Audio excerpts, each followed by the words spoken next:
Welcome to Gin and Tantra, spirituality with a twist.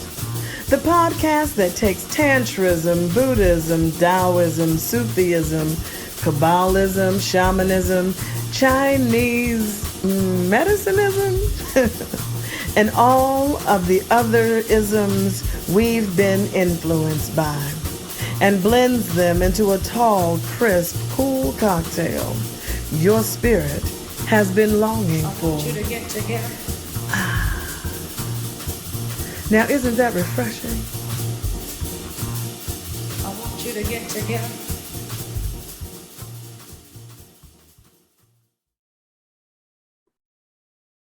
Thanks for tuning in to Gin and Tantra. As always, please like, subscribe, and share. If you're checking us out on Spotify, this is our first foray into the video. So please be patient with us as we work out the kinks. If you're listening to us on any other platform, then this will just be an audio recording. And if you're listening to us on Apple in particular, if you leave us a review, we definitely appreciate it. It helps out the show. Today we have on friend of the show, Lady India. And Lady India is a Chicago-based multidisciplined performance artist and visual artist who has recently received her doctorate from the Pacific College of Health Sciences in Acupuncture and Chinese Medicine. The foundation of her performance art is rooted in traditional Middle Eastern belly dance, of which she's been a disciple for the last 20 years. Lady India has brought her fusion of fire art, sideshow, burlesque, and belly dance to stages nationwide, off-Broadway, several independent films, festivals such as Lollapalooza, and has showcased multiple times on WGN Morning News, which is a local news organization out of Chicago.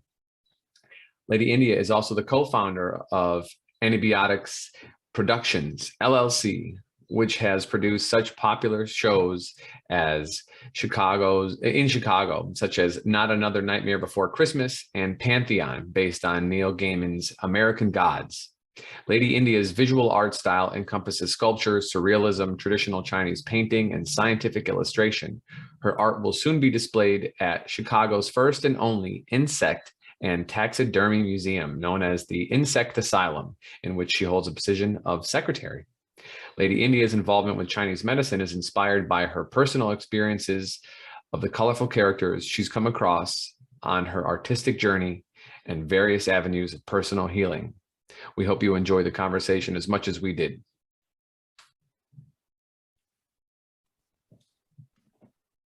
Hey, fellow GNTers, those of us who like our spirituality with a twist, as you will have heard in our intro, we have the great pleasure of having on the wonderful, delightful, eclectic, and insightful Lady India Diminuet.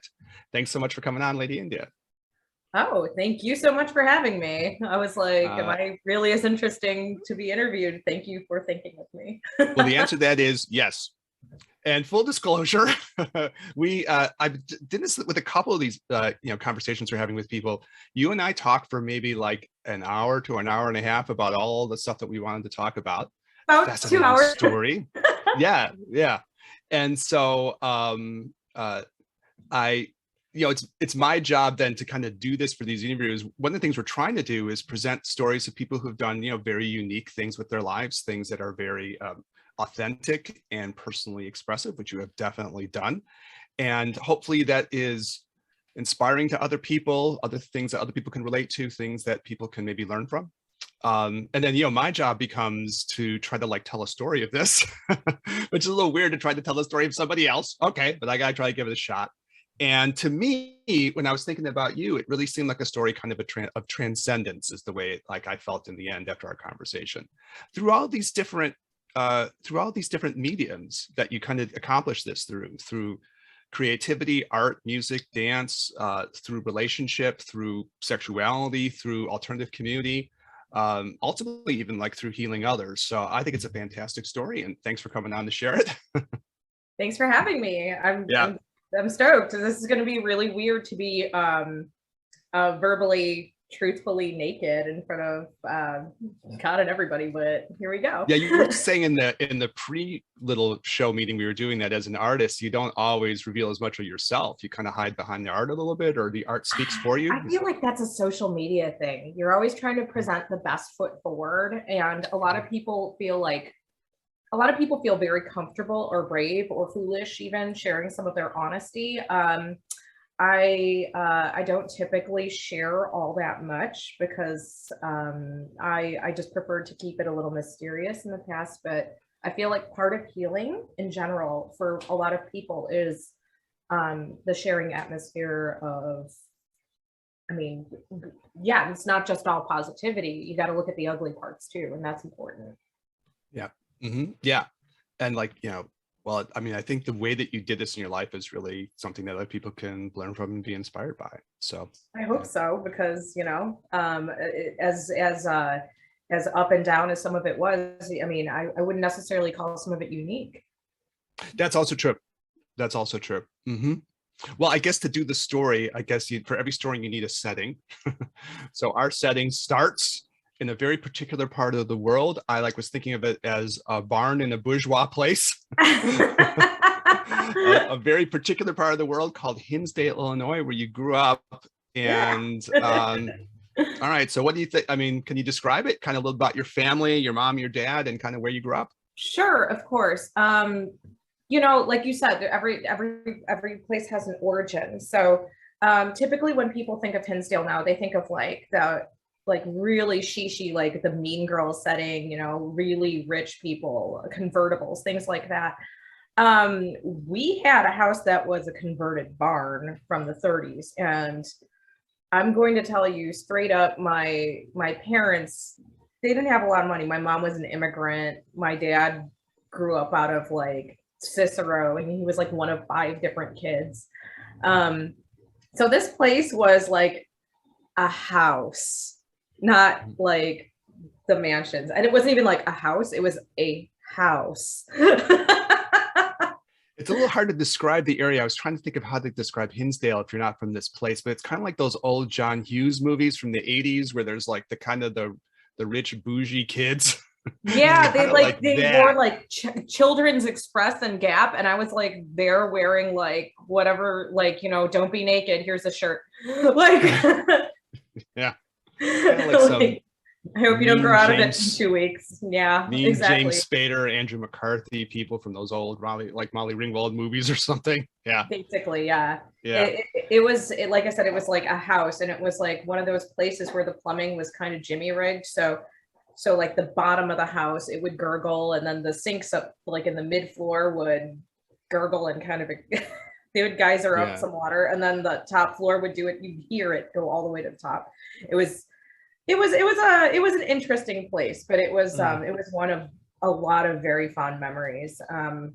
Like I said before, my mom was an immigrant, so her being there was a bicultural upbringing for sure. Yeah. So your mom was from Taiwan originally, I think, right? That's correct. Yeah.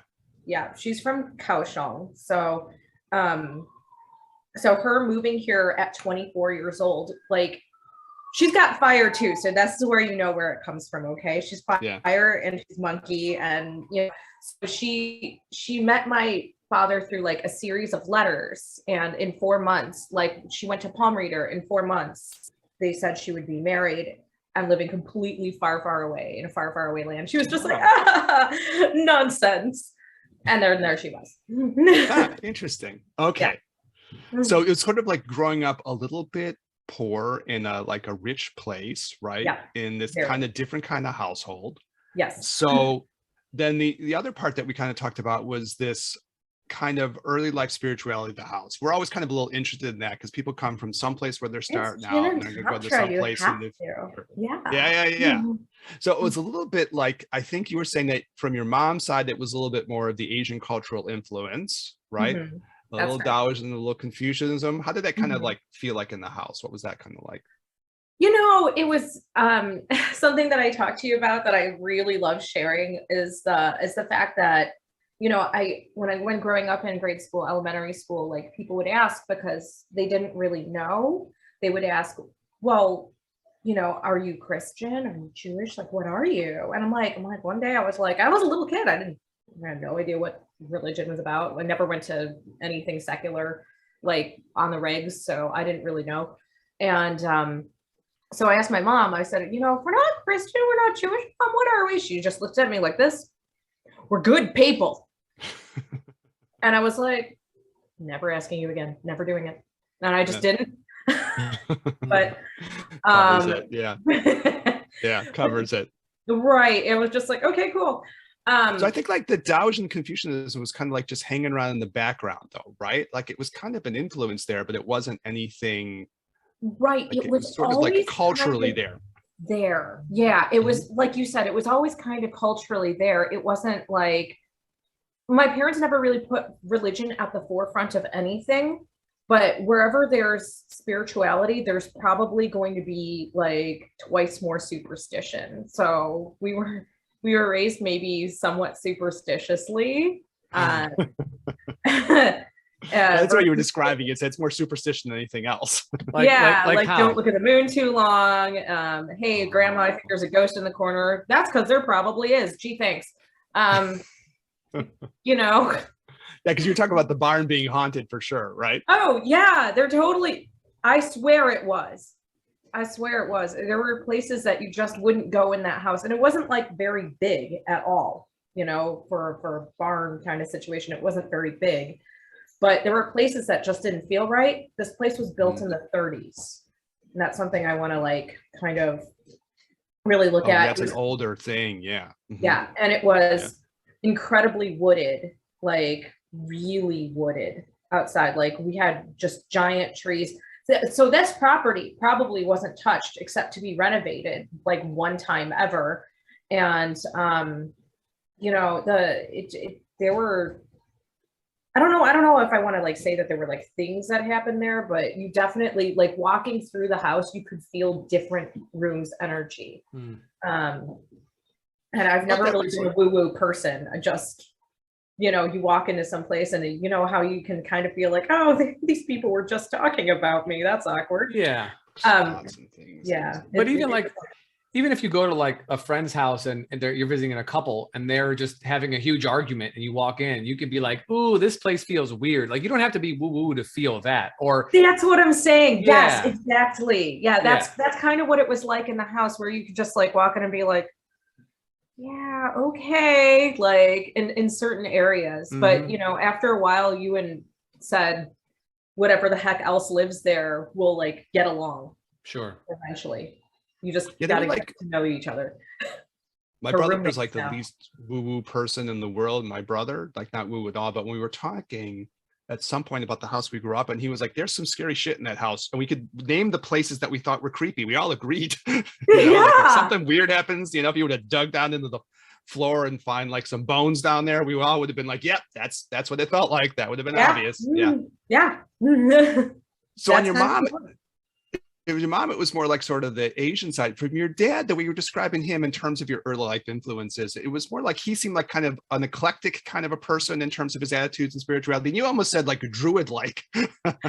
Sort of. Yeah. He's like, because I took him around Ireland with me too. Like we ran around quite a bit in Ireland and whatnot. But yeah, he's always been interested in dream walking, out of body experiences. That's been on my father's side more often. Or at least talked about very openly more often, like from his mother and father and him. And there's been some weird ass shit in that house I'm like, oh my God, Dad, no, don't. So you were telling me about even like that, like you had these kind of early life, in terms of the spirituality, you had sort of these early life experiences. You talked about like having this mirror that seemed to have these kind of weird qualities. Yeah, I wish I could just walk in and show it to you right now, but it would ruin my background. In the mirrors. Yeah. So you were talking about like the kind of like, you would sort of see things in the mirror. That was really cool. So you could see if you could share a little about that. I thought that was awesome. Okay, cool. Yeah, you know, okay. I mean, like I realize how this makes me sound, but you know, let's roll with it. We're on ginandtantra. Okay. So there was this mirror that my parents were gifted, I think, or bought somewhere around their getting married. And it's always been that I feel like I could, like, you know, like when you look into it, you have like certain feelings about what is going to happen next. And I think it's weird when we talk and discuss memory, because memory is incredibly subjective. Like, your brain does fill in gaps. But I feel like there are certain things that are just like undeniable. They've never changed. They've always been there. And one of the things is having like memories of my parents through that mirror before I was even born, or seeing people that I was going to meet before I met them. And I have met all of them well, not all of them, but I have met the people that I was going to meet that I, looked in through this mirror. And you just have these feelings like, this is going to happen next, isn't it? And then lo and behold, it's not even a deja vu. It does. And you're like, shit. And it's kind of cool. I have never been able to get rid of this mirror. It's creepily wonderful. There's like a kind of a Tibet. I mean, I'm usually like, sometimes I take this role for the purpose of this podcast. So there's kind of this Tibetan tradition of like mirror gazing, where people gaze into mirrors and try to like see shit. Is that really? Is that a thing? I didn't know that. It's a thing. Oh, and cool. I was reading, there's a Manjushri, the kind of like Buddhist figure of wisdom, and I have a book on it. And there's a whole deal about like, developing the ability to look in the mirrors and see shit. So when you were talking about that, I was like, oh, this is kind of awesome. I didn't know. Yeah. Oh, way to drop that bomb on here. That's awesome. Yeah, it's a little Manjushri, and it's a little fire goddessy. It so all comes neat. together. Yeah, it's all fire goddessy. Yeah. Well, so shit. You were almost saying, like, we had this reincarnation conversation. We were almost saying, like, you kind of like see your parents and choose your parents, and you're almost like, yeah, I think I saw those people. You had memories of even seeing those people before. Yeah. You have like very, very early life memories in this very kind of like interesting way. Yeah, and what's kind of fucked up is that, oh, excuse me, can we swear here? You're Yeah, good. go ahead. Yeah. All right, thank you. Yeah, all the time. So what's kind of messed up is that like, I'm not the only person in my family who has had memories kind of like that. My grandmother did too. So I just thought that was interesting. My grandmother on my father's side had those. Oh, from the father's side. Yeah, weirdly enough, but that could only just be because I didn't get to know my grandmother as an adult later on my mom's side. But yeah, she passed away before. I mean, she lost her mental facilities before I could. Yeah. But on my father's side, yeah, she had those really, really early life memories, not like babyhood memories, like things that like psychologists would, do claim that, this is a developmental portion of a child's life. Like, this is not a memory that you would have, so to speak, but that may or may not be true. I mean, who knows what science may discover later. When we were talking the other day, you were basically saying like you had memories of like being like in utero. Yeah. No, inside. It's, only like for seconds, like this memory is only for seconds, but like, yeah, it's just like, it's like cozy, it's dark, it's comfortable. And that life is cold air and painful, and it feels bad on your skin and it hurts. Yeah. You were describing that contrast, floating in utero, all peaceful, and all of a sudden when you're out in the world, right? Yeah, it exactly. Sucks. Basically, I think what you said is it sucked. Yeah, no, being in your utero and then being not in utero just immediately. I was C-section baby. Oh, so, okay. Yeah, and it just, you went from one to the other, and it sucks. Yeah. Remembering that's so funny. Now, like, okay, in the role of putting context, there are two things I thought of. One is that Alfred Adler, the great psychologist, would ask people what their first memory is, and you'd have to say, it was in utero. Right. You're being honest, which is I am being honest, and it just so weird, but that's not usually what people have. So yeah. And the other part was, Daniel and I are in the midst of doing these episodes about like dukkha, the Buddhist conversations about suffering in human life and stuff, and they do say birth is a suffering. Right? It was not comfortable. Yeah. Put it mildly. If you've never felt air on your skin, before. Like, I mean, now it's just like a fish, you're just living in water, it's whatever. But Yeah. but like if you've never felt air in your skin before, it's like going from like a warm bath to freezing cold air. Like that sucks. That's awful. Like you were a fish in water and then you were like a fish tossed out into the air. Yeah, basically. Yeah. Yeah. And I don't know why I remember that. And it's weird that I do. Yeah, it's awesome. I've never talked to anybody who had those early life memories like that. No, you know? And I think that's part of like spirit, I mean, as far as like the theme of the show, that's part of spiritual experience. They do talk about like, okay, there's a thing in the Kabbalah where they're asking people what they remember. And everyone goes back further and further in time. And eventually some of the Kabbalists are saying, yeah, I remember being like in the womb.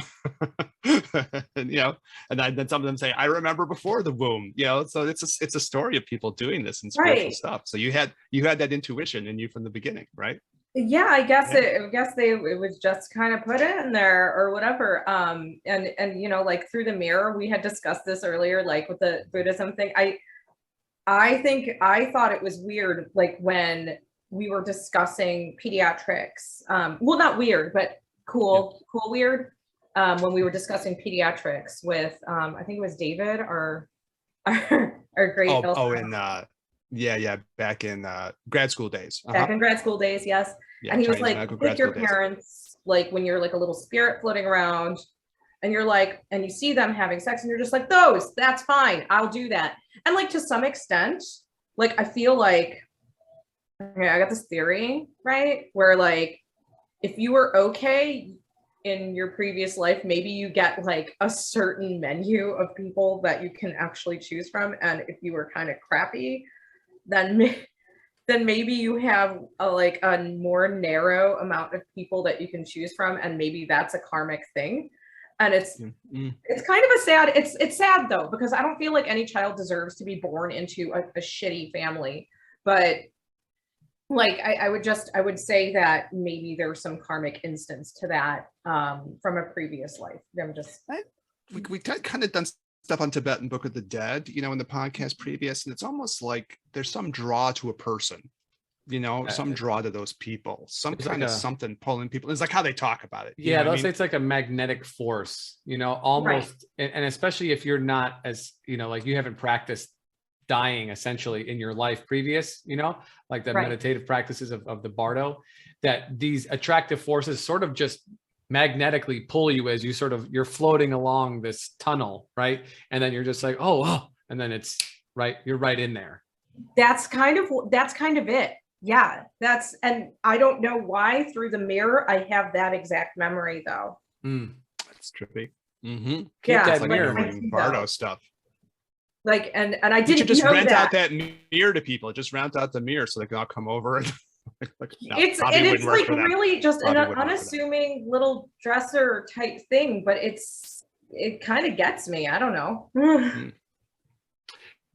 Okay, so this is the context for our stories, and like as we go on with it, speaking of fish out of water, as we were talking, it got to the point like you felt kind of like a fish out of water just growing up where you were, you know, and it was this idea of like just kind of like it not being your place in some ways, right?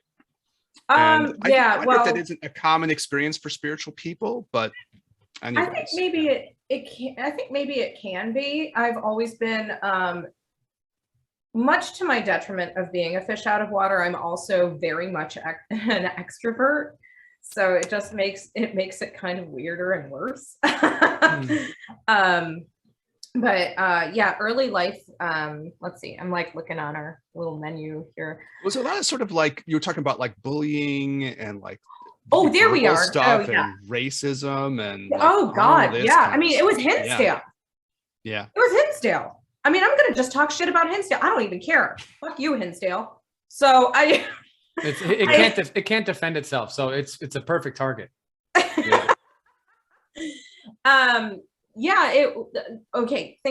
Consider the fact that these children are raised by, not to get super political, but very conservative and Caucasian people with social mores from early 90s / late 80s that were carried over by their parents who had like basically Mad Men type lives, you know. Yeah, so like consider the fact that country clubs were still a thing, and you know, people who drove Porsches and had their hair like out to here in a perm were a thing. And so their kids are subjected to that, and so their kids were assholes. I'm gonna just say their kids were assholes. That's fine to say. Yeah. Yeah. You know, and that being said, like if you're the poor kid, the weird kid, which I totally was, the slightly brown kid, as you can see, I'm not very brown, but I was brown enough for them. So that was a thing.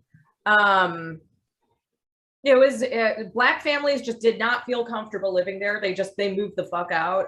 It was really sad. I lost a lot of friends like that, you know? So yeah, I mean, the education though, I will say second to none, but that's because they save it all for the really wealthy taxpayers, you know? Yeah. So like when you were talking about it, it kind of led to a kind of a toughness, right? It kind of like developed this toughness in you, you know, and maybe a kind of a determination. I know, but what do y'all think? I mean, I feel like I certainly felt this feeling growing up, like I didn't kind of belong in the place where I was. I wonder if that isn't a common experience for people who are spiritual folks. What do y'all think? Has that matched your experience to date? I would say so, because when you don't feel accepted, you tend to retreat, and when you retreat, you put up defense, and when you put up defense and you retreat, you don't just retreat into yourself and into your own mind. You still have to have an outlet of some sort, even if you have nobody to talk to about it. Because, you know, I had like two other friends, one who is Chinese and one who is just she was Blackfoot Indian, but like they were always gone over the summer, so it's like, what can you do? So like when you're in that mental place, like what do? You can express yourself via music, art, writing, anything that you can do, just because you are living with yourself. That's it. That's what you got. I mean, I have my sister, thank fuck, but I mean That was trippy in that conversation to me was like how much anger you felt. Like we were both talking pretty honest, and I could remember feeling some of the stuff you were feeling. You were basically saying, it's good there weren't any firearms around because I was that angry. And I was like, yeah, I was like, I flashed back and going, yeah, there's sometimes I'd be walking home from school just thinking, oh, if I had a gun, if I had a gun, this would be a dangerous situation. And I'm not a violent person by my nature. I was just angry. You know? Right. And I mean, like, if you're a small child, you're really receptive to like other people's like, well, when bullying happens, you know, you're really receptive to what the energy that's coming at you. And so you internalize it because you're a kid. You don't have that defense mechanism quite yet. And so you become angry. Mm-hmm. And two things happen when you become angry. You either lash out, like you really want to, like I'm not gonna lie, like every part of me wanted to just torch the whole fucking thing down, or you get really tough, and I think on the whole, good thing we became really tough. It's better to go the tough way. Better to go the tough way. Well, I can say this, and I don't think I've shared this with very few people, if anybody. When I was 16, I did have a gun. Mm-hmm. And I got jumped. I think when I first moved out to California at a school, I just met people. I was hanging around with the group that felt most, I felt most comfortable with or whatever. Usually they were minorities. I just never hung around with the Caucasian people. And at the school that I was at, there wasn't any Black kids really, only maybe like two. And then there was a larger group of Asians. So I started hanging out with them. Long story short, there was a girl who liked me. I liked her. Somebody else was upset with this. And, I think he asked for my gold chain one day at lunch. And I sort of laughed, and then I went to sat back down to continue eating lunch. And then about three dudes jumped on me, pulled me on the floor, started kicking my head and, really. Oh, Jesus. Yeah. And some kid I never met before, Black kid from New York, hit this tall. There was a guy who was on the basketball team, and then two other probably shitty point guards who played with him. And this kid just smacked the tall guy, and they all kind of backed off. But I was really, really angry because I'd only been at the school for like 2 weeks. Definitely was still an outsider, and just never had that experience before. And and I ended up, wasn't my first time having a pistol. And, I called up a friend of mine and I said, "Do you hear this noise? Blink, blink." I said, that's what that sounds like. I will expect an apology, a phone call within the next 24 hours, or I'm coming. And sure enough, yeah. And I did. And I got apologies from everybody. That's good. And, but it taught me the way, unfortunately, that like the supreme kind of psychopath often gets what he wants. And it's taken me a really long time to unwind that kind of response. But it does work sometimes. I hate saying it, but it absolutely does. I mean, I've had to defend people at just even, oh God, this is going to sound terrible. Out on dates, like I went, or a date at least. Mm-hmm. Like, what self-respecting Chicago woman doesn't carry a boot knife? Correct. Okay. So like, I'm waiting for him to come back from the bathroom, and 3 guys come around me. So I'm like, you want to say that again? Yeah. You want to sit down? Yeah. Like, what would happen if I'm just like, oh, like, no, fuck that, There's a action. Even in Buddhism, they talk about what? Peace, increase, wrath, and what is it? Yeah. Eric? Well, they go power and wrath are the two ones that get a little bit more interesting, right? Right. Pacifying and peacifying situations. Yeah. Adding benefit, but then they get a little bit interesting because then one is using power or magnetism, attraction. Yeah. Magnetism and power, and then the other is just like force, essentially force, right? Yeah, I mean, like nobody wants to have to do those things. Nobody wants to be angry. Nobody wants to be. That's the thing. But when you're pushed to a level, it's not just about testing your patience or testing your limits or seeing how good you can be in a situation. It's about what is actually right now? What is actually right? What's kind of fascinating about it for me, India, is I was just talking with somebody yesterday, like an old, friend from grad school. So I hadn't seen her in like over 2 decades. And we were talking about the whole fight, flight, or freeze thing. Oh, freeze and appease, fight and flight. Yeah. Yeah. You certainly didn't seem like your inclination was to freeze or flight. Your inclination was to fight. And I don't know, that's as common with how women feel in this culture. I don't know if women always fight in that way. I don't know. They don't always. And I feel like a lot of that, maybe even that bullying, maybe even that had and like that reactions to that had actually spurred me to fight a little bit more. I feel like being in that situation teaches you to fight a little bit more. And you wouldn't think, like, classic suburban, totally safe, white conservative area, like you'd be taught to fight like that. But in this situation, if you're like somewhat queer, female, even remotely different looking, you're gonna fight for yourself eventually. You're gonna just fight to exist, because you're not just there with these kids in grade school, middle school, blah, blah, blah. You're there with them for 18 damn years until you get rid of them finally. High school, the best years of your life, please. Like, no, it's a trip. And it's really this thing, if you're different at all, people don't know what to do with you in those environments. I mean, people constantly thought I was gay. And I'm like, well, I mean, it's fine, but I'm just not gay. But you're different at all. You have to get some kind of label put on you. It's a trip. Right. It's a real trip. Right. So it looked to me like part of this was toughness. The other part was what we were talking about was sort of creativity, which I think is like, such the big part of your life. And I like, as we were having a conversation, it was sort of, art is kind of like a solace in these kind of situations, kind of an escape, but also kind of like an identity.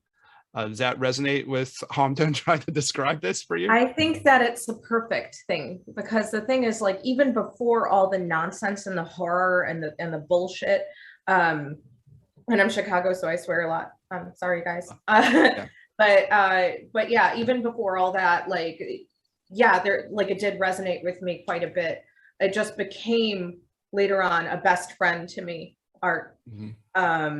Because I mean, at that time, I was taught that I was not beautiful. I was taught that I was ugly, and I was taught that I was not socially acceptable by my peers.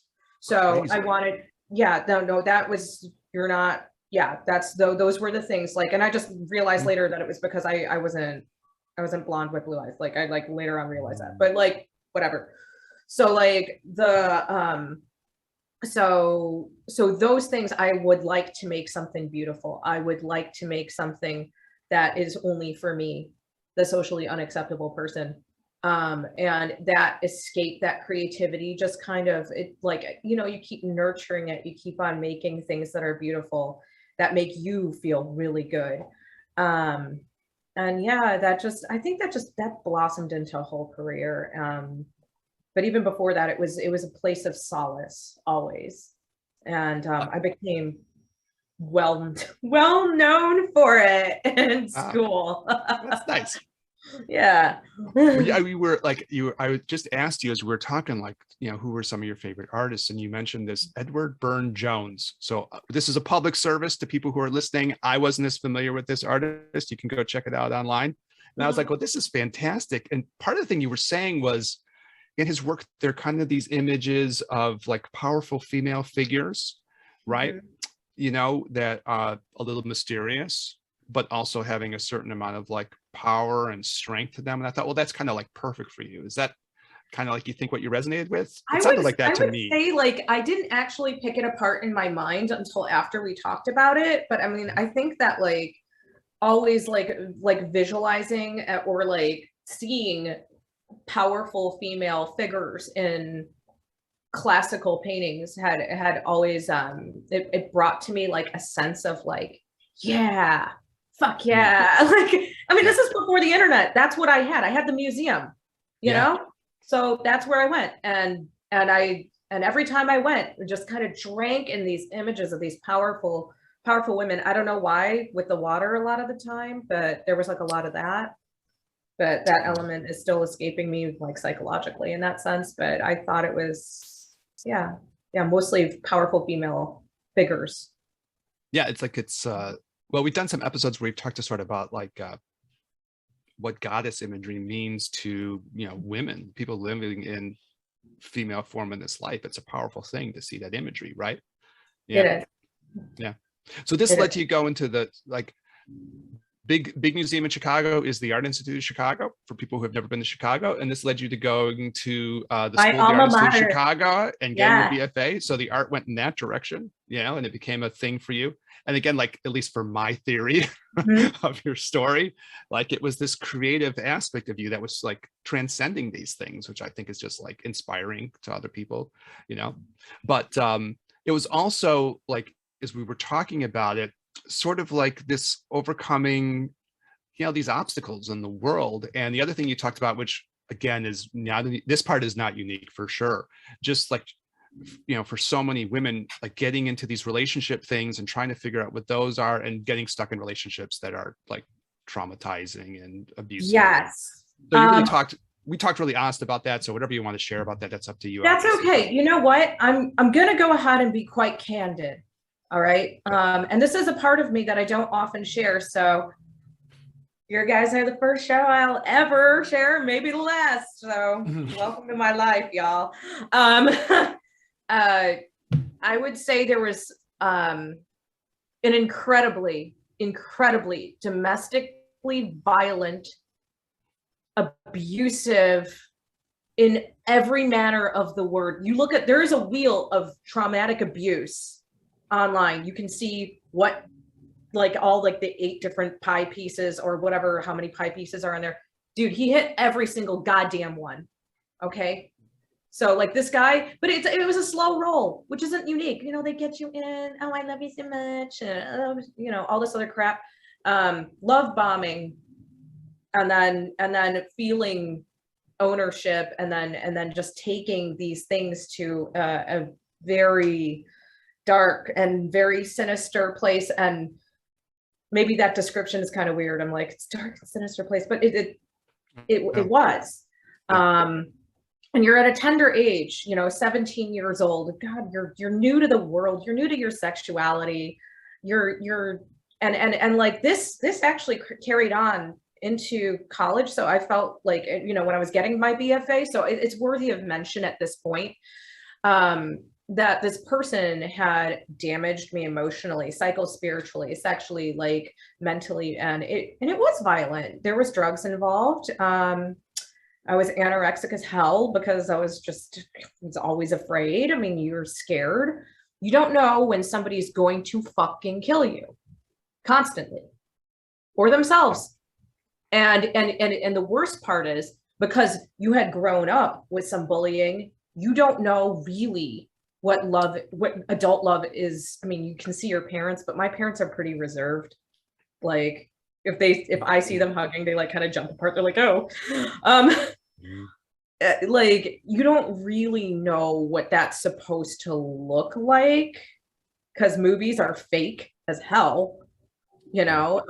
You're kind of like, you're not equipped to know how to break away from that situation. That's something I feel like needs to be talked about in middle school, not even high school, forget it, middle school. Like, because these women are, whether parents like it or not, they're going to have sexual exploration.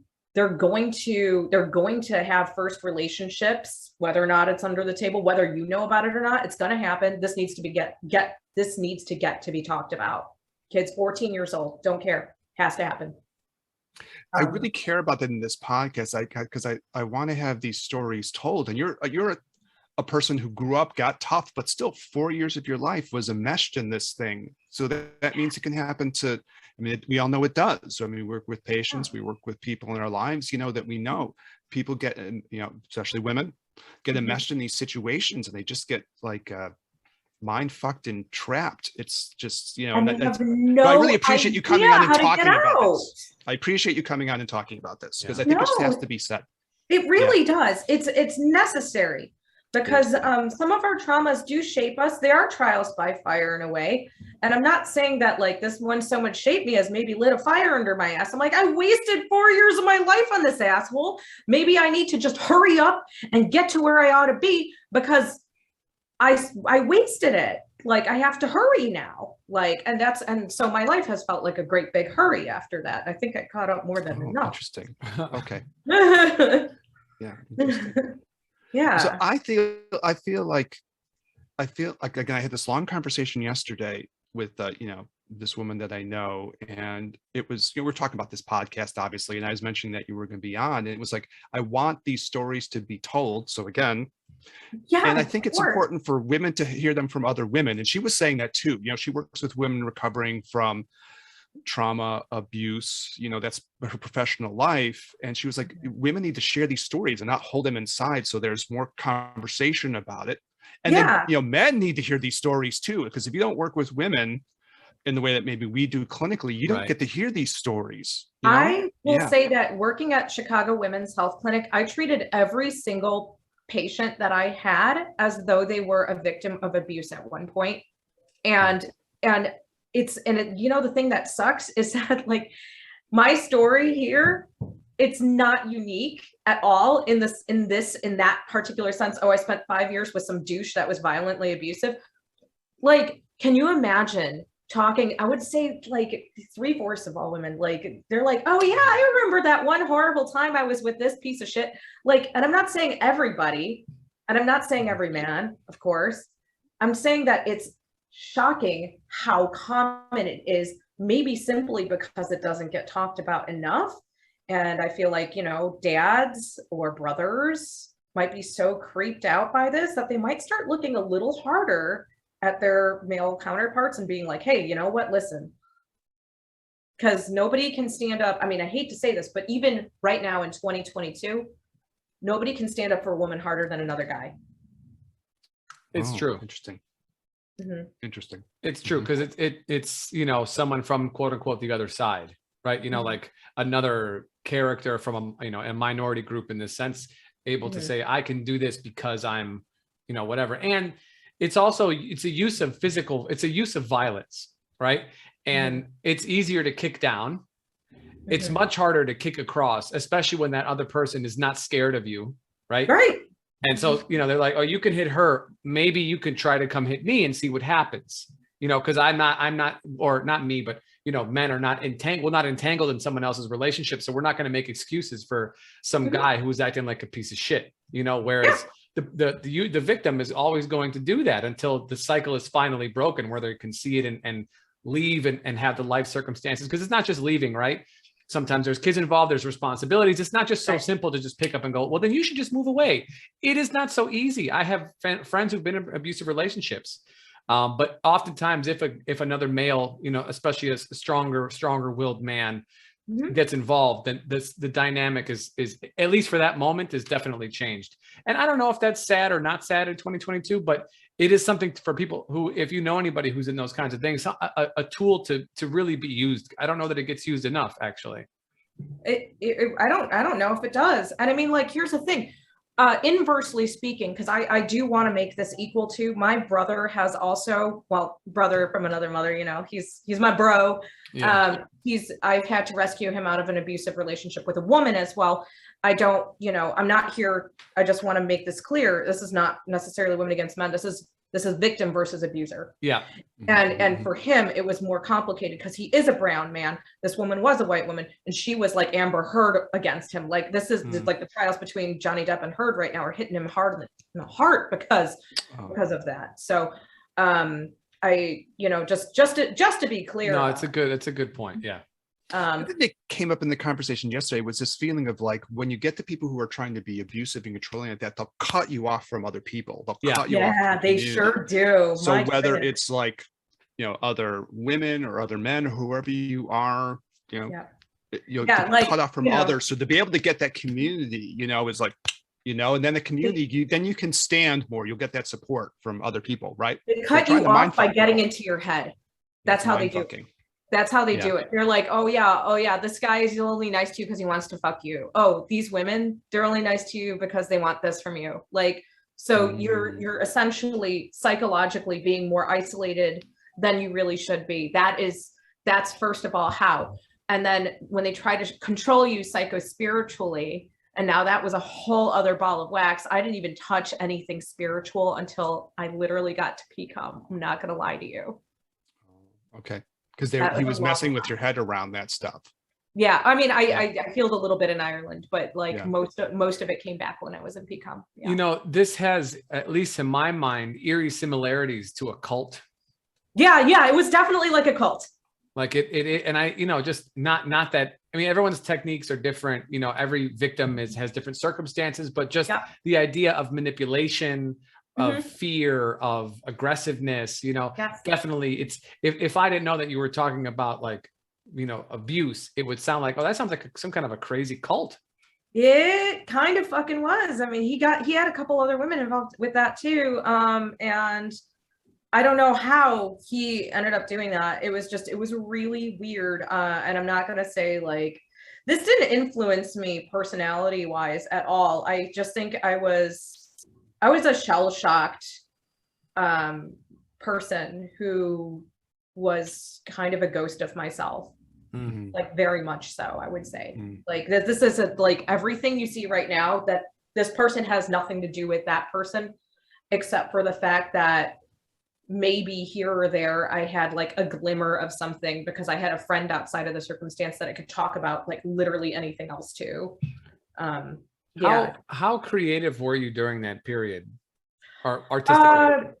I gotta tell you, it was hard to be at all, and it was kind of messed up. So I ended up, because it was so hard for me to come up with anything conceptually because my brain was always so fried. And when you have, nobody talks about this, but when you're anorexic, you're stupid. You're stupid because you got no brain fat. You need your brain to be fatty. And it wasn't. So I was this stupid skinny girl.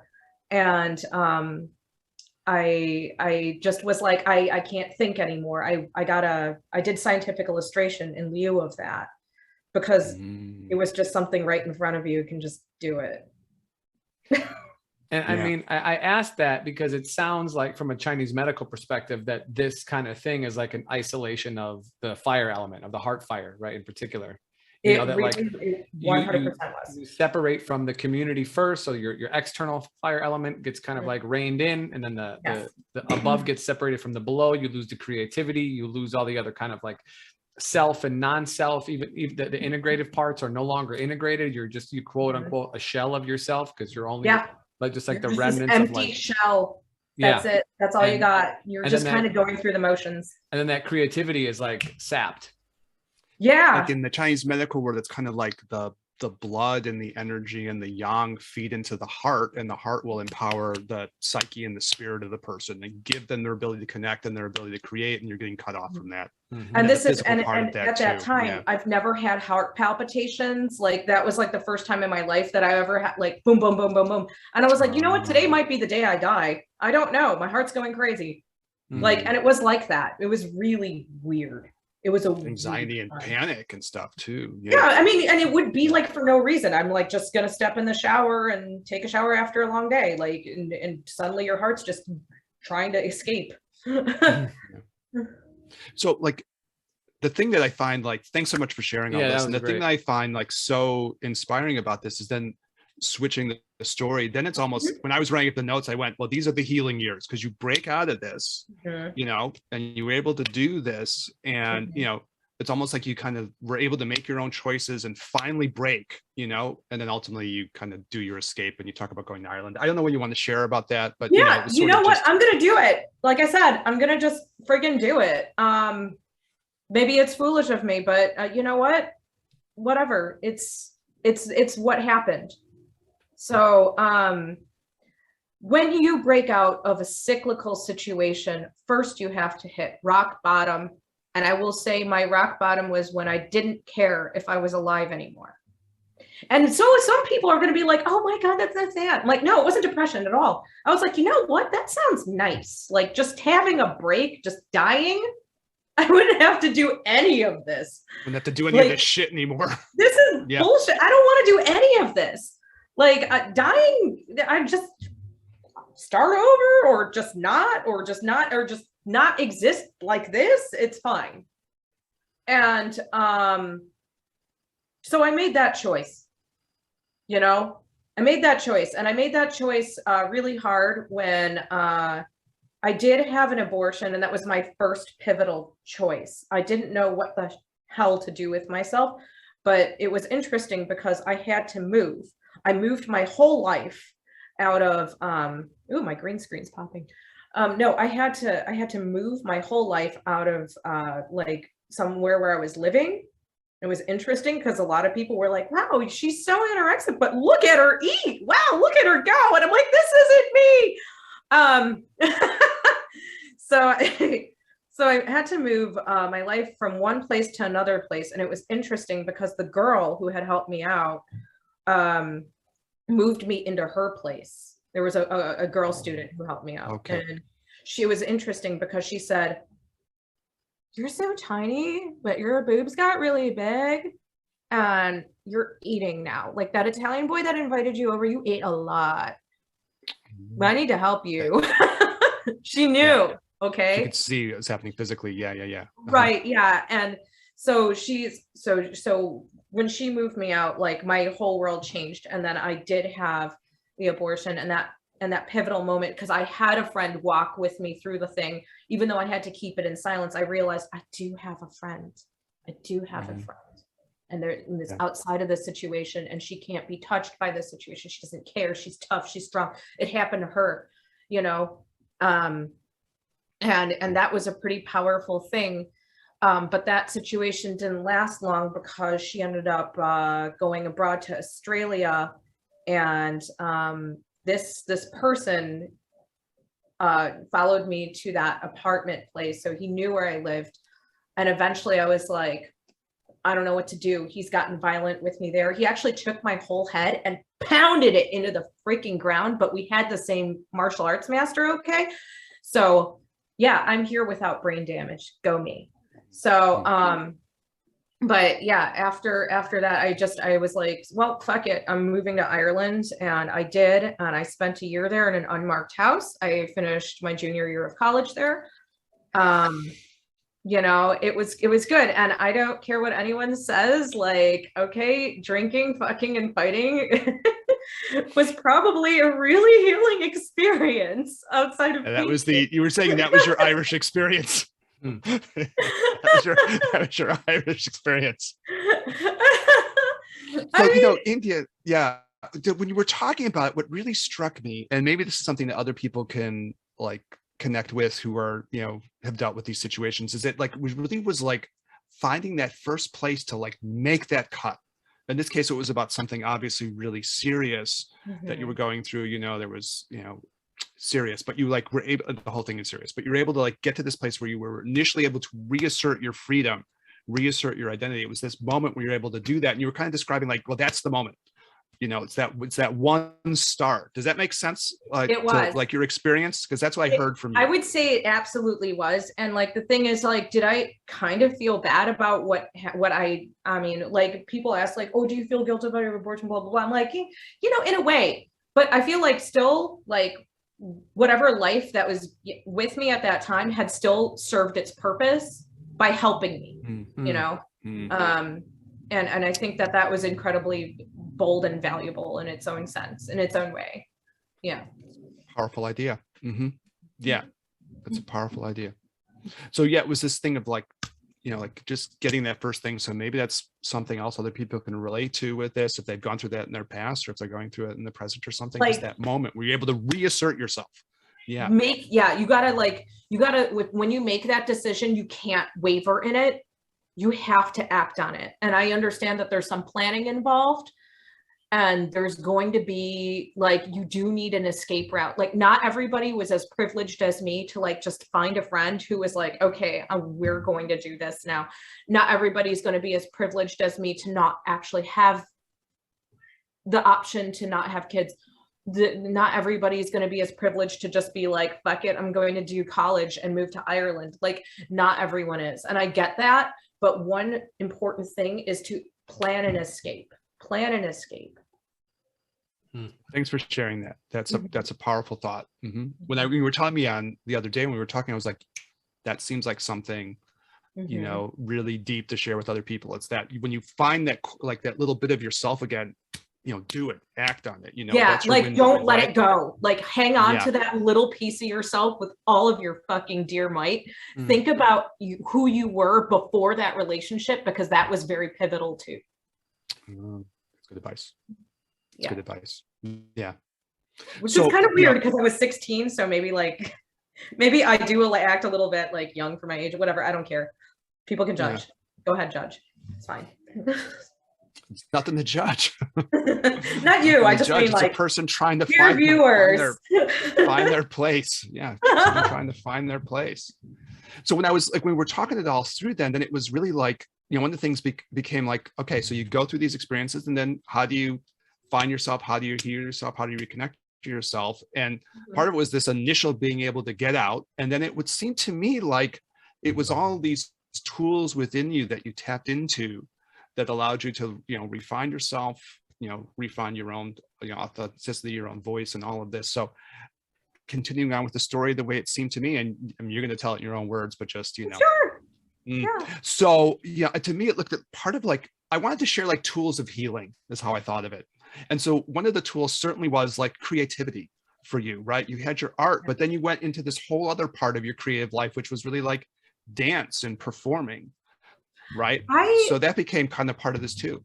Sure. Yeah. And you know what, the thing is, I've always loved, I never really thought of myself as a physical person in the sense of like sports or anything like that. Like I kind of was always like a big klutz, but I do remember being good at ice skating when I was a kid. So I was just like, eh. And one thing about art, like physical, like painting and sitting there and doing scientific illustration, is having the patience to sit in one spot for 8 hours at a time, 6 hours. I don't care what anyone says. Everybody's like, oh, you went to art school? That's so like, and I'm like, you don't understand what labs mean. Like if you do not have the patience to sit there for like 6 to 8 hours, like doing one thing at a time, and then like being really hard on yourself about it, and then taking your hard-earned work and putting it up in front of other people to like tell you it's shit or not shit, depending on how they feel about it. Like if you don't have that emotional fortitude, like forget it. It's not that easy. It's not as easy as you think. So that said, dance was a way for me to more easily express myself in a faster manner that was more like kinetic. And it's, you know, it like sitting there can like really, it can still bottle you up. It can still frustrate you. You know, if you're this kind of person, you might want to go out for a cigarette or just smoke like a whole bowl of pot by yourself, not even sharing.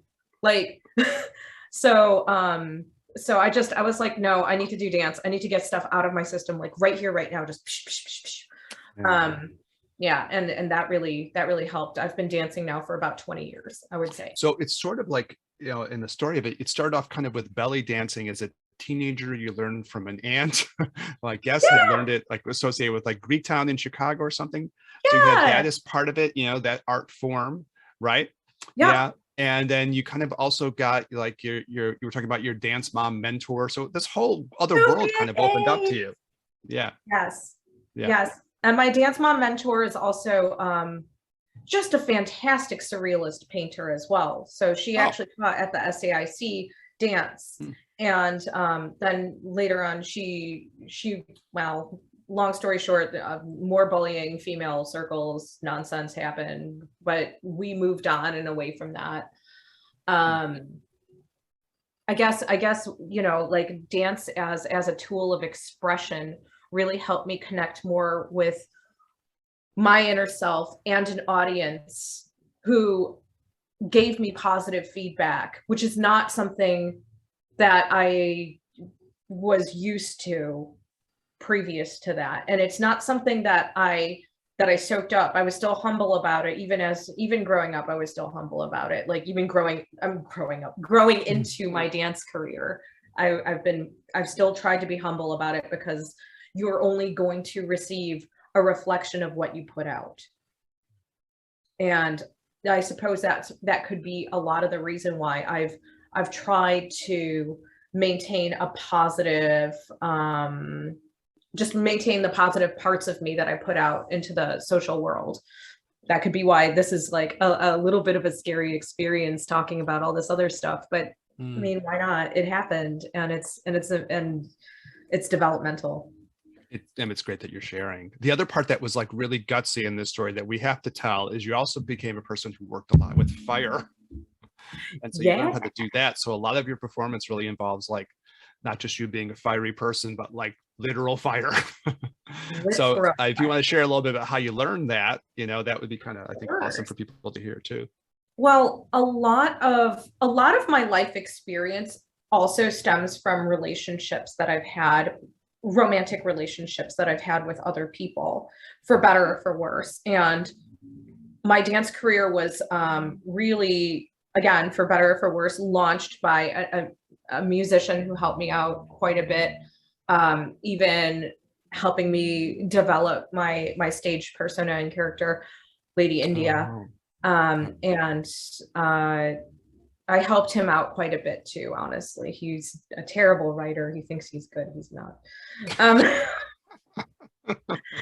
But people listened to him, and I proofread everything. So, and then I thought you learned the fire stuff from a couple other. Oh, I did. Okay. Sorry. Yeah. Is that Phoenix Rising? Is that what it was? Oh yeah. Okay. Hang on. Sorry, I'm backtrack. I got a little ahead of myself. Oh, okay. This is the Midwestern thing we were talking about. We're going I got a little ahead of myself. Sorry. Yeah. So, but I was with a man for about 7 years, and a fantastic person, just a really good guy. Like the end part was sort of on and off, and it was really hard for us to completely separate, but that's kind of what happens. Like you don't just get rid of you can't just clear your heart of somebody after 7 years. That's a marriage, you know? Yeah, but you know, after we separated permanently, it was like hitting rock bottom again. And what do you do when you hit rock bottom? A fire has to burn. And I did meet again, just by complete happenstance, another girl who is now a dominatrix, by the way. Love her. She's gonna hate it if I don't say her dom name, but I don't remember it right now. Okay. Oh wait, Mistress Jasmine. Sorry, thanks. Mistress Jasmine? Mistress Jasmine. Yeah, no, she's lovely. Yeah. Okay, anyway, but yeah, she actually taught me how to spin fire. Jezebel Aries taught me how to eat fire, but that came a lot later. But she was the one who really taught me how to handle it, Mistress Jasmine. And so we just like went out on the beach, and this was before she was a dom, and we were laughing and joking and talking with some of her friends, and they were really beautiful people, just uplifting. And when you burn with people that you just meet and you have no idea who they are, they have no idea who you are, but they just openly accept you. And it was like a diverse group of like young people, and it's just a really beautiful thing. And it's really magical out there on Pratt Beach, because this is on like Lake Michigan in Chicago, like right? Yeah, but it doesn't look like Lake Michigan and Chicago, thankfully. Yeah. Well, so we do have a, you know, probably a close to a third of our audience is international. And for those who've never been to Chicago, looking out at Lake Michigan, even though it's a lake, you cannot see the ends. You know, it just goes out infinitely. So it doesn't feel like the ocean, but it can actually. Yeah. Mm-hmm. Yes, very, very much so. It's like looking out into the horizon of just this beautiful void. Yeah. So what you were talking about with that is you were learning how to work with this fire, and I was like, well, what did you get out of that? And the way you were talking about that, I thought was really fascinating. There's a certain element of trust in this, learning how to trust like what you're describing. You learn how to trust other people. You learn how to trust yourself. And maybe for people who've been through, you know, these damaging experiences, that's something, right? To learn how to do this totally. Trust. Sorry, my cat is so noisy. It's her snack time. I apologize, you guys. Actually, like learning how to work with something as volatile and as dangerous as fire. Yes, you need a fire safety. That is so key. And when you have a fire safety that you trust, man, you hang on to that person for your dear life. They're making sure that you don't go up in flames. They're making sure you don't die. They're making sure you don't get burnt to a crisp. You know, you don't just hand that fire safety shit over to anybody. I made the mistake of that one time, just once, and ended up in the hospital. So don't ever take it somebody you don't trust with you, but also you learn who to trust. You learn how to trust yourself. You learn not to get too cocky. That's a big one too. A lot of people get cocky, and that's when they get hurt. It keeps you humble. It's very sobering as an experience, but also incredibly, what's the word I'm looking for? Not freeing, but there's something that comes out of you. There's something that emanates from you when you work with fire. Oh, interesting. Okay. Yeah. Mm-hmm. So, I mean, it's almost like there was this sort of like rougher parts of the earlier part of your life, and then this like Phoenix Rising, this transformative part, literally. Right? And a lot of it struck me when we were talking kind of about like trust, whether it was with the people you're working with and this creative things like that, or whether it was the other tool of healing that really struck me was that you had kind of relationship healing. So you had this very destructive relationship, but then you had relationships that they're all going to have their ups and downs to them, but that were, you know, healing and transformative. And I think for like a Yin and Tantra point of view, I always feel like that's an important thing to talk about, like the healing quality of like human relationship with each other, that we can do that for each other. And I thought that was like a really big part of the story that you shared. Yeah. And I think it's super duper important to share this too, because I've noticed a lot in Chinese medicine, there's a lot of, I'm just going to say it, there's sex bashing. I don't think it's right. Oh, okay. I think it's stupid. No, it's true. I don't true. like it. Okay, I think it's dumb. interesting. And I am very against it. I'm like, no, you get Lou wrong. You get Lou wrong. You get like. Okay, so I'm just like, You get yin yang. Well, these are all Chinese herbs. Lu rong is like the antlers from the deer. That's kind of aphrodisiac. And then they have this herb called horny goatweed. Horny goatweed, which It's has been named around for a after long the- time, actually. yeah. The horny goatweed is named after the goats who were eating this plant, and then they were just really frisky goats. Yeah. So that's the Exactly. sex positive part of Chinese medicine. It's interesting though. So, okay, so this is sexuality and relationship we're talking about here as forces of healing in people's lives. But Mhm. before we like doing it, like, so you all think like TCM is presented sex negative? You both feel that way? Often. I feel like we're Ah. like, oh, we gotta ration it. We gotta just make sure our kidney is like this. We gotta like make sure like that the girls aren't like this. We gotta make sure that the guys are like this. And I'm like, listen, everyone's freaking different. This is crap. Interesting. Okay. What the heck is the point? If you know what, there is a natural serotonin boost that somebody has when they have a sexual relationship, and even better when it's emotionally connected. I'm not saying it all has to be either. You can just enjoy yourself. That's fine. Why should there be shame in that? Like, if there is a serious emotional connection with somebody as well, then like, I think that that's really healthy, not just with your serotonin dopamine boost, but in a human connection of like trust. You are absolutely vulnerable with somebody in that position, and you are absolutely giving yourself to that situation, and you need to trust to be able to have that. And so a lot of sexual relationships, I don't care if it's with a sex worker or with a partner, it can be healing. And I swear by it. Yeah, it's like we talk about relationship, we talk about sexuality on the show, and it's like right within the theme of it, this idea that this is a healing enterprise, especially for people who maybe come from situations were harsh, right?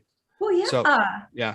So do you have like something you would advise about people who've been through maybe like these tough relationships like what you went through to transition back to make those connections healthy again? Because there's trust and there's Sure. You know what I did personally for myself, and this may not work for everyone, is that I took traumatic experiences and I reframed them with partners or people I trusted in scenarios that, like play scenarios where you are actually taking back the power by, either talking about it, like discussing it, even having a safe word, like things like that. Like, quite frankly, BDSM is a large part of goth subculture. I know I'm skipping ahead a little bit, sorry. Yeah, for sure. But yeah, like in goth subculture, which I'm clearly, a participant with, like there are a lot of subdom cultural like normatives that sometimes enter into the scenario. Not always, but in my case, yes. So, I did, I'm friends with Mistress Jasmine. I'm friends with a lot of other mistresses as well, or people that present as subdoms, even men who are subdoms. Like, you consider that, and you consider sex as healing, and especially in a BDSM situation where you're like, no, like actually the sub has more control than somebody would think, because they're actually handing the control over, and they have the boundaries. If you don't have those boundaries that are drawn, that are healthy to draw, and you are the one making those boundaries that other people are following, like this is you reestablishing your trust. This is you reframing negative experience. This is you coming out of that situation on top, frankly. I mean, no pun intended. But I mean, that is an intimate situation of trust. And like talking about kind of like you went through these tougher experiences, but now you can kind of play with some of those feelings and play with them in a safer space that you can kind of learn how to handle them in a different way, right? Because I mean, like, you're never gonna really truly, I don't want to say you're never really gonna truly overcome PTSD. There's always gonna be things that like come up and you're like, ew, what is that horrible feeling? Oh, it's from that crap, now I gotta get over it.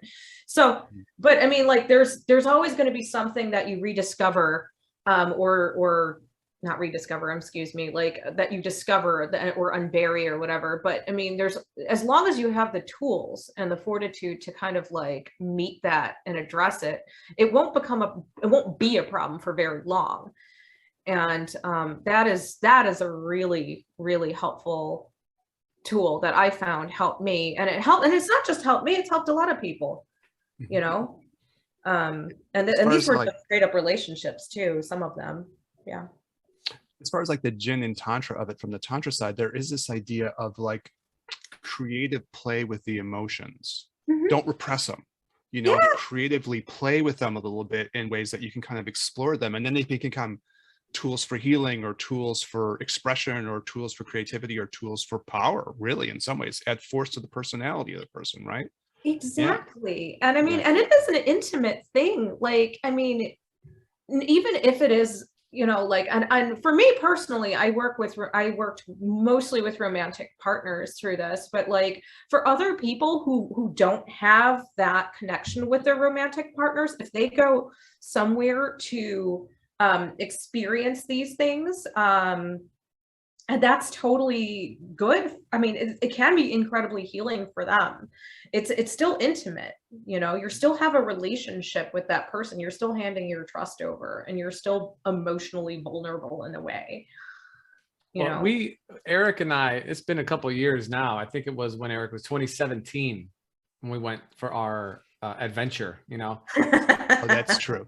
So it's been a long time. But Eric and I went out and we got some dinner, and then we went to we'll say a place where women dance in the nude. So this needs some context for this story. Why? Where you know? No. I have to like, just from my point of view. Oh yeah, from sure. The tantric side sure. of it. No, okay. Yeah. That's no, from the tantric side of it, what happens is, so I do these, you know, retreats and meditations around like sort of the tantric goddesses. And one of the things they say is that you'll start to get goddess figures that will start to appear in your life. True, happens. The other part that will happen is that you can go out to places that are more like sexually charged like that, right? You know, where there's a lot of sexual energy going on, and just be in those spaces, you know? And so I'd never been to a strip club in my life. So I thought, okay, Daniel, let's go, you know, we'll go and do this thing. And it was a fascinating night. Daniel will tell the rest of the tale, but it was a fascinating night because it was a really strangely tantric night. And, you know, anyways. Yeah. So we're at this place, and I think they had to keep their bottoms on, I think, if I remember right, you know. So that's Chicago. That's the law. That's the law in Chicago. Yes, yeah. If you serve alcohol. Yeah. Yeah. And so, you know, it's next, I think even like covering up the nipples, which is strange, but not always. Okay, not I think always. that was here, but yeah, I guess. Yeah, so. that was not. I mean, I'm sure if we would have gone upstairs, they would have, you know, unsheathed. They would have denipped the nip, you know. But anyways, so we're sort of just, you know, two flies in the wall. We're definitely not up by the pole, or we're not like that engaged. We're just sort of taking it all in, and you know, as usual, talking about Buddhist philosophy as is our way. Yeah, you know. And there's a lot more Buddhist philosophy than you think on the other end too. Oh, so that's true. That's true. This woman approaches us and just sort of sits down and begins to talk.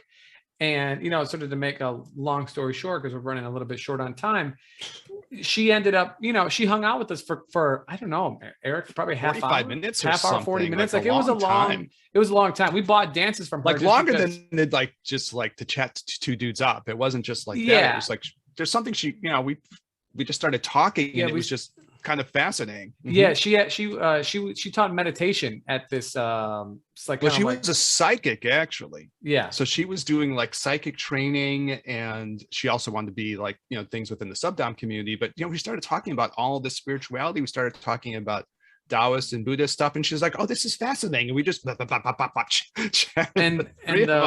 she probably should have been taking more money. I don't know, you know, but we just chatted for this long time, and it was And the interesting part for the conversation is that she was telling us about some of these, like, you know, sort of higher powered businessmen who would come to see her on a semi-regular basis, and you know, they would go upstairs to the little kind of VIP area, and, you know, again, bottoms are not coming off. There's definitely touching, but it's not skin to skin per se, you know? And I've been a stripper. I know. yeah. Well, I'm giving, but we have an audience to remember, you know? So she, you know, had mentioned that like a lot of these guys would come to see her and sometimes they would, you know, get off and sometimes they wouldn't, but they would come and just like, I mean, they, you know, in their jeans, like they're not, you know what I'm saying? Like, right. And so, but she said that the interesting part that I remember is that sometimes they would say, like, she said that she would just kind of lay on the couch there and just sort of hold them, you know, in this very kind of like vulnerable state.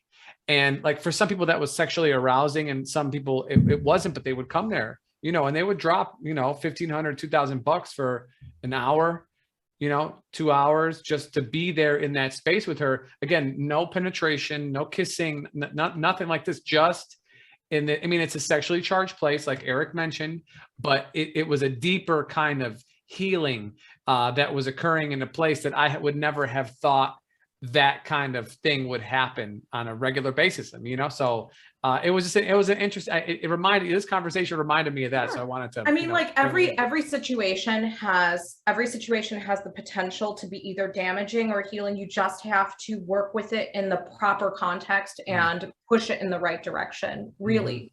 And that is true. And when I said what I said earlier, it was only for 4 days. It turns out I'm a better comedian and a better bartender. All the Microsoft guys really love to drink with me.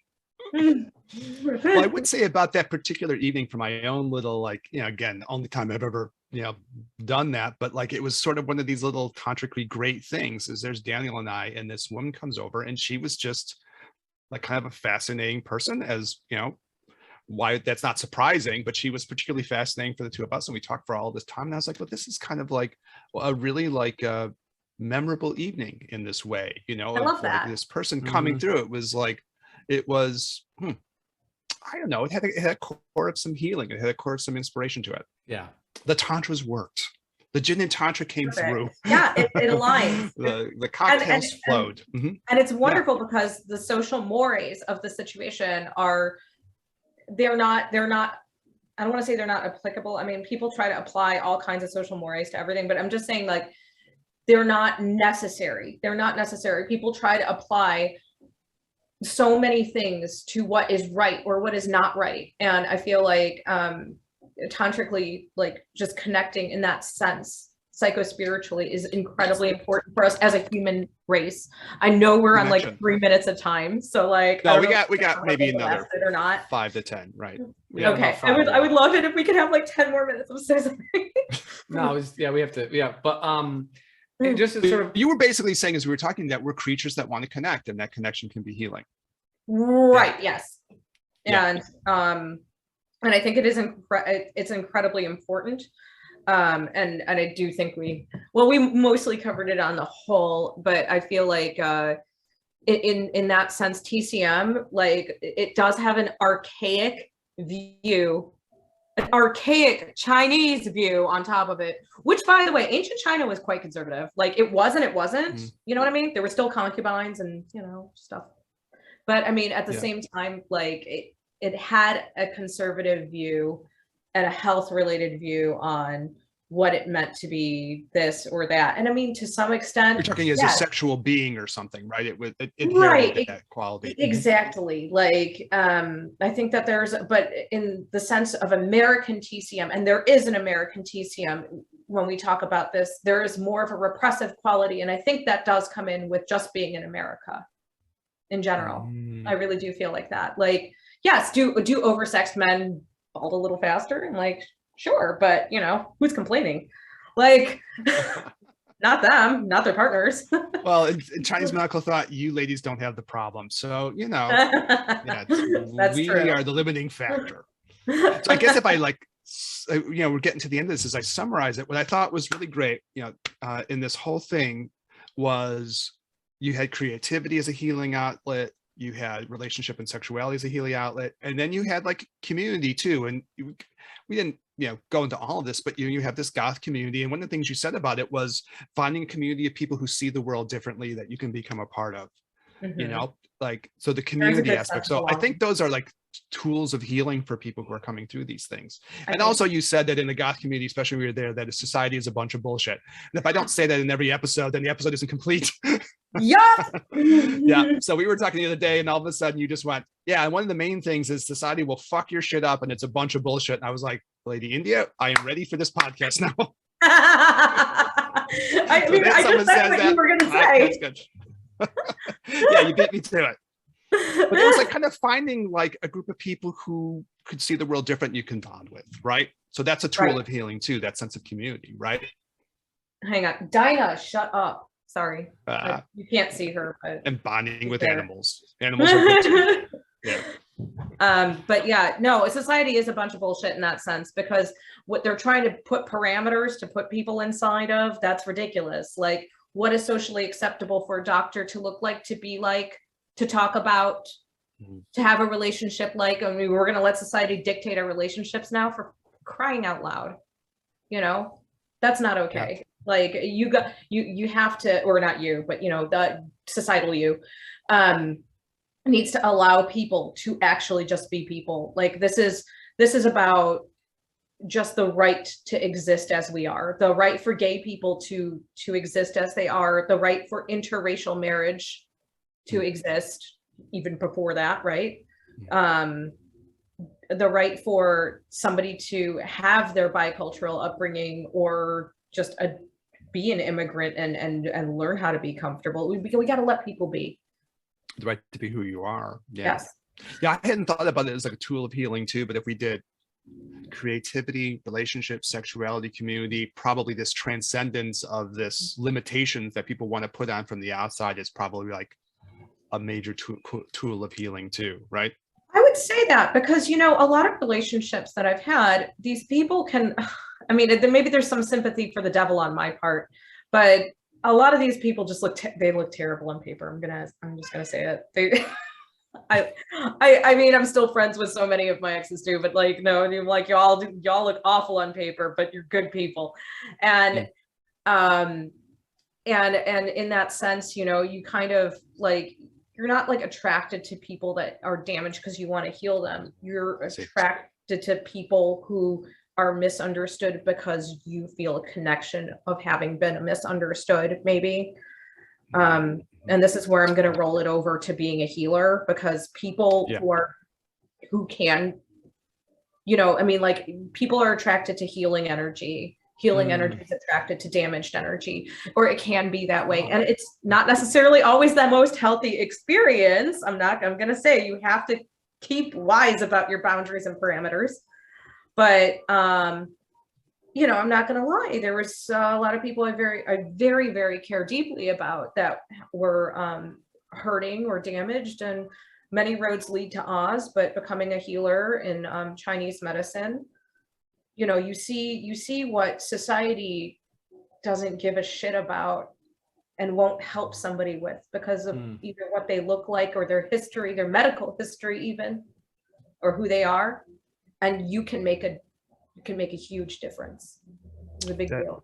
That's what really struck me in this conversation. You were basically saying that your decision to do the traditional Chinese medicine route, you're also a body worker too, was like initially kind of this very intuitive decision. There are people around me I know in my immediate environment who need healing, and then you were like, yeah, this is part of my place in this world to provide this healing. It's happening in my own life with the people I know immediately, and I can spread this out and share it with other people too, right? Well, it's also giving back, because art can be a very selfish endeavor, you know? Okay. Our art is a selfish endeavor. What am I saying? It is. Like, it's okay that it's selfish. I needed to focus on myself for that long. But healing, being a healer, is giving back. And these people gave to me. They helped me heal. I want to help them heal now. It's beautiful. You know? I think that's a good place. Yeah, that's it. That's the exclamation point of the episode. Yeah. Thank you so much, Lady India. Lady India, thank you so much for coming on and for sharing, being vulnerable, being emotionally naked, as you said in the beginning, you know? It was really weird, but I'm here. No, great story. We definitely appreciate you sharing. I'm looking forward to getting this posted and just having people listen to it. I think it's good. I appreciate it. I know you and Eric. It's a healing thing. It's a healing thing to share. right? Yeah, I think yeah. it really is. It was Yeah. it was a weird thought for me. I was pretty freaking nervous at first, but thanks for making it easy on me. Sorry about my cat meowing through No, basically please, half of it. not at all. No. Not at all. Not at all. Cats need healing too. Cats do healing need too. cats do need Oh healing. yeah, this Alice in Wonderland. Did she not have a cat named Dinah? Just saying. True. Thank you so much for joining us today, Eric. As always, thank you for being here. Thank you to our audience for listening, for Yes, any question or viewing also, for any questions, comments, concerns, feedback. We love people's input. You could hit us up at ginandtantra@gmail.com. Lady India, do you have any place where you could be found? Yeah, I actually do have a Lady India flow page. So, but you can actually find me on Instagram at Lady India _ Otherworld Arts. So Okay. Otherworldly, yeah. Wonderful. All right, sweet. Well, everybody else, you know how to get a hold of us, ginandtantra@gmail.com, on the gram at ginandtantra. Yeah, and for Eric, this is Daniel. We'll catch you on the next one. Peace. Thank you. Thank you, India.